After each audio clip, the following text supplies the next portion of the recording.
Assalamualaikum warahmatullahi wabarakatuh.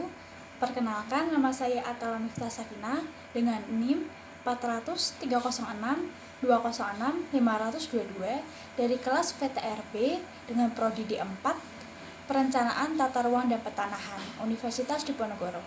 Dan kali ini saya ingin mempresentasikan hasil dari pekerjaan makalah saya yang berjudul Kedudukan Manusia sebagai Makhluk Sosial dan Beragama dalam Sudut Pandang Islam. Sebelumnya saya ingin menampilkan slide-nya di sini.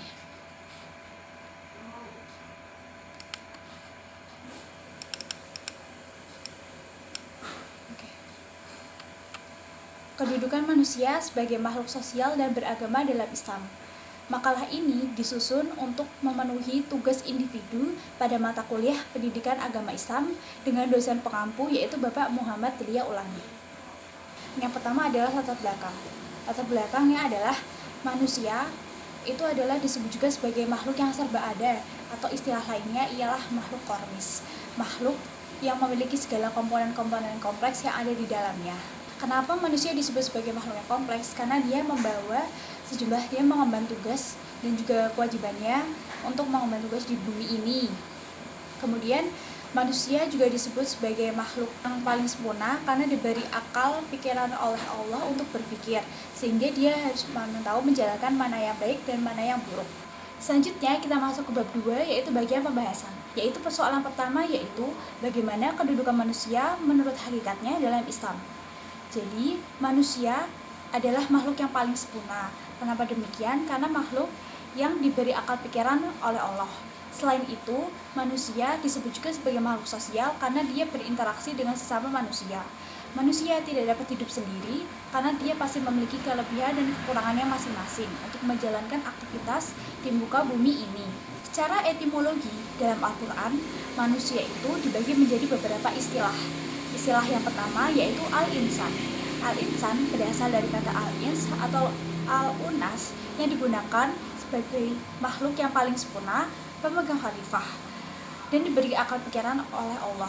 Oleh karena itu, dalam menjalankan tugasnya, amar ma'ruf nahi mungkar, melakukan yang ma'ruf dan mencegah yang mungkar.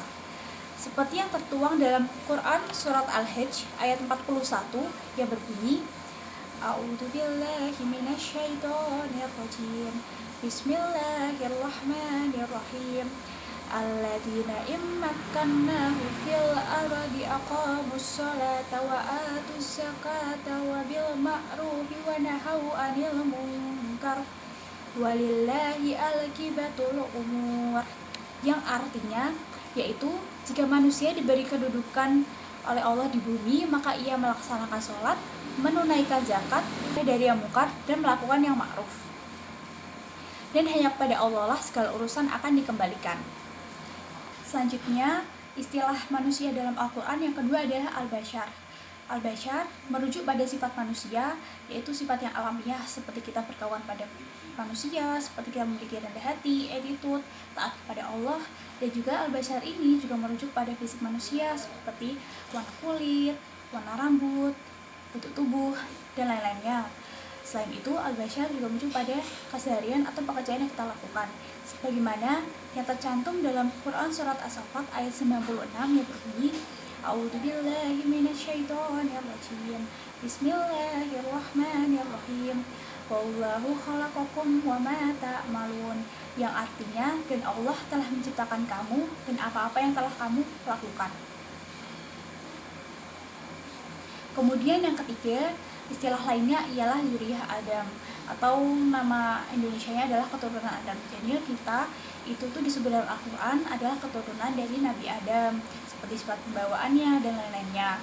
Hal ini itu tercantum dalam Quran surat Al-Maryam ayat 58 yang berbunyi, A'udzubillahi minasyaitonirrajim. Bismillahirrahmanirrahim. Ulaika alladzina an'amallahu 'alaihim minan nabiyyina min dzurriyyati Adam wa mimman hamalna ma'a Nuh wa mimman dzurriyyati Ibrahim wa Israil wa mimman hadaina wa wajtabaina idza tutla 'alaihim ayatur rahmani kharru sujada wa bukiya, yang artinya mereka yang telah diberi kenikmatan oleh Allah, yaitu dari golongan para nabi dan juga dari golongan dari keturunan Nabi Adam, dan ia akan bawa dengan kapal bersama Nabi Nuh dan juga bersama Ibrahim dan juga Israel, dan dari orang-orang yang telah kami beri petunjuk dan juga yang telah kami pilih. Apabila dibacakan surat-surat ayat-ayat dari Allah yang Maha Pemurah, mereka tunduk syukur dan menangis. Kemudian istilah manusia dalam Al-Quran yang keempat ialah Anas. Anas merujuk pada kata bahwa manusia itu memiliki sifat atau akal pikiran yang dapat berubah karena akal pikirannya itu juga tidak stagnan.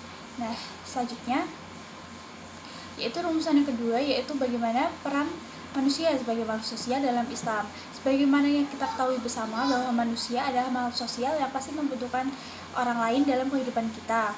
Nah, seperti yang ada pada hadis riwayat Tabrani yang berartikan amalan yang paling dicintai Allah ialah ketika kita dapat menghilangkan kesedihan seorang muslim, ketika kita dapat menyenangkannya, kita bisa menghilangkan laparnya, dan kita juga bisa membayar hutangnya.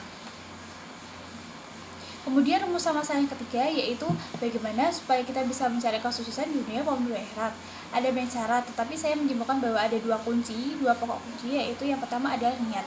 Yang pertama niat. Segala sesuatu pasti berdasarkan niat. Apabila kita ingin mencari ridhonya, kita niat untuk mencari ridhonya, jangan untuk semata-mata karena ingin dipuji ataupun gimana. Seperti yang tertuang dalam hadis riwayat Muslim, Bukhari dan Muslim, bahwasanya segala sesuatu, segala amal itu pasti bergantung pada niat. Kemudian yang kunci keduanya ialah silaturahmi. Kita bermualah kepada manusia, karena dengan silaturahmi itu saling menyenangkan satu sama lain, dari diri kita maupun dari orang lain, dan juga untuk mempererat hubungan, sebagaimana dalam hadis riwayat Imam Bazar dan juga Imam Hakim yang berbunyi, barang siapa yang ingin diperpanjang umurnya, diluaskan rezekinya, dihindarkan dari kematian yang buruk, dan hendaklah dia bertakwa kepada Allah dan dia memperbanyak silaturahmi. Kemudian yang terakhir ialah bab 3, yaitu penutup. Ada dua subbab, yaitu kesimpulan dan juga saran. Kesimpulannya sebagaimana yang kita ketahui bersama bahwasanya kedudukan kita sebagai manusia dalam Al-Quran itu dibagi menjadi 4 istilah. Yang pertama itu ada Al-Insan, yang kedua ada Al-Bashar, ada Zuriat Adam, dan yang ketiga ada Anas. Kemudian bagaimana untuk kita tuh pasti memiliki hubungan dengan samanya, disebut juga makhluk sosial. Dan kita yang tadi amalan yang disebutkan yang paling dicintai Allah ialah menyenangkan hati saudara. Kemudian yang terakhir bagaimana supaya kita bisa mencari kesuksesan dunia maupun akhirat, ada dua kunci, yaitu niat semata-mata karena Allah untuk mencari ridhonya. Yang terakhir ialah silaturahmi. Kemudian sarannya makalah ini itu tidak sempurna, dan supaya bisa penulisannya lebih baik lagi.